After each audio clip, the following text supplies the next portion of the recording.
Hi நண்பர்களே, இன்றைக்கி நம்ம வீட்டில் வந்து சூப்பரான நார்த் இந்தியன் ஸ்பெஷல் டோக்லா. அதை வந்து நம்ம ஸ்டைலில் எப்படி செய்யறதுன்னு வாங்க பார்க்கலாம்.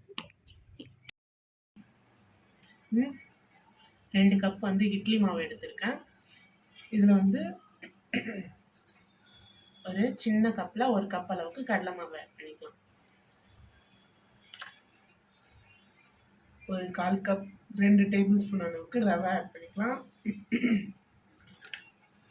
உப்பு வந்து ஆல்ரெடி இட்லி மாவில் இருக்கிறதால உப்பு கம்மியாக தேவையான அளவுக்கு உப்பு ஆட் பண்ணிக்கலாம். மஞ்சள் தூள் வந்து 1/4 ஸ்பூன். குஜராத்தி டிஷ்லாம் வந்து கொஞ்சம் லைட்டாக ஸ்வீட்டாக இருக்கும். அந்த ஸ்வீட்டோட இதுக்காக நம்ம ஒரு ஸ்பூன் அளவுக்கு சர்க்கரை ஆட் பண்ணிக்கலாம். இதில் வந்து ஒரு ஸ்பூன் வந்து ஆயில் ஆட் பண்ணிக்கலாம், நல்லா சாஃப்டாக வர்றதுக்காக. இப்போ இது எல்லாத்தையும் நல்லா மிக்ஸ் பண்ணிக்கலாம்.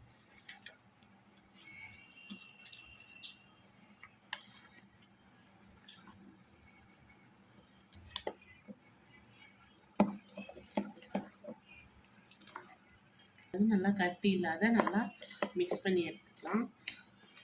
நம்ம இட்லி மாவு பதத்துக்கு இருந்தால் போதும். இந்த மாதிரி நல்லா மிக்ஸ் பண்ணிடலாம். இதை நல்லா மிக்ஸ் பண்ணிவிட்டு எல்லாத்தையும் நல்லா மிக்ஸ் பண்ணிவிட்டு லாஸ்ட்டாக வந்து ஒரு 1/4 ஸ்பூன் அளவுக்கு பேக்கிங் சோடா ஆட் பண்ணிக்கலாம். பேக்கிங் சோடா ஆட் பண்ணதால இப்போ இதை நல்லா மிக்ஸ் பண்ணிக்கலாம்.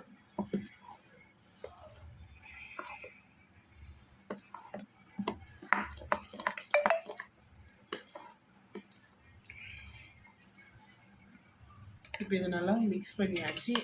இதை வந்து வேக வைக்கிறதுக்கு தேவையான பாத்திரம், அந்த பாத்திரத்தில் வந்து நல்லா எண்ணெய் தடவிட்டு இப்போ இந்த மாவை வந்து நல்லா ஊற்றிக்கலாம்.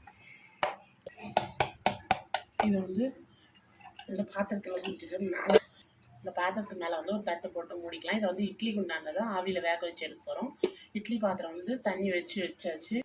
இட்லி குண்டான வந்து தண்ணி வச்சுருக்கோம். இதில் வந்து நம்ம ஒரு ஸ்டாண்ட் வச்சு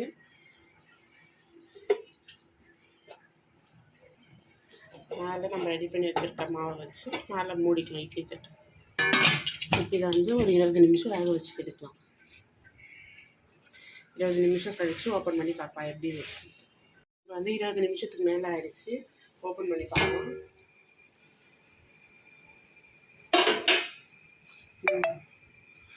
டோக்லா வந்து நல்லா வெந்திருக்கு. இதை வந்து கத்தி விட்டு இந்த மாதிரி அழுத்தி பார்க்கலாம். நல்லா வெந்து வந்திருக்கு. இப்போ இதை எடுத்துக்கலாம். 5 நிமிஷம் ஆறிடுச்சு. இப்போ ஒரு தட்டில் இதை போட்டுட்டு திருப்பி பார்க்கலாம். சூப்பராக வெந்திருக்கு. டோக்லா இட்லி மாதிரி நல்லா சாஃப்டாக இருக்குது பாருங்கள். டோக்லா வந்து நல்லா சாஃப்டாக ஸ்பாஞ்சியாக பாருங்கள். இவ்வளோ ஸ்பாஞ்சியாக சூப்பராக கலர்ஃபுல்லாக இருக்குது. இப்போ இதுக்கு வந்து தாளிப்பு ரெடி பண்ணிக்கலாம். அடுப்பில் வந்து கடாய் வச்சு ஒரு 3லேருந்து 4 ஸ்பூன் வந்து எண்ணெய் விட்டுக்கலாம். எண்ணெய் வந்து நல்லா காயட்டும். எண்ணெய் காஞ்சதும் கடுகு, சீரகம், பெருங்காயம் ஆட் பண்ணிக்கலாம். இதில் பச்சை மிளகாய் வந்து கீழ்த்து வச்சுருக்கோம், அதை ஆட் பண்ணிக்கலாம். இப்போ இதோட கலர்ஃபுல்லான டோக்லா ரெடி ஆகிடுச்சு. இது மேலே வந்து எண்ணெய் விட்டு கடுகு, சீரகம், பெருங்காயம், பச்சை மிளகாய், கருவேப்பிலை போட்டு தாளித்து கொட்டியாச்சு. அதுக்கப்புறமா வந்து தாளித்த கடாயிலே வந்து 2 ஸ்பூன் சர்க்கரை போட்டு 1/2 லெமன் ஜூஸ் போட்டு புழிஞ்சு வச்சுருக்கேன். இது மேலேயே ஆட் பண்ணிக்கலாம்.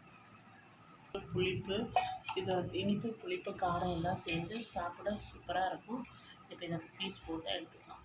அவ்வளோதான், நம்மளோட சூப்பரான ஃப்ளஃபியான டோக்லா ரெடி. நீங்களும் இந்த ரெசிபி உங்கள் வீட்டில் ட்ரை பண்ணி பார்த்துட்டு எப்படி வந்ததுன்னு கமெண்ட் பண்ணுங்கள். மறக்காமல் சப்ஸ்கிரைப் பண்ணுங்கள். பாய். நெக்ஸ்ட் ஒரு புது வீடியோவில் பார்க்கலாம்.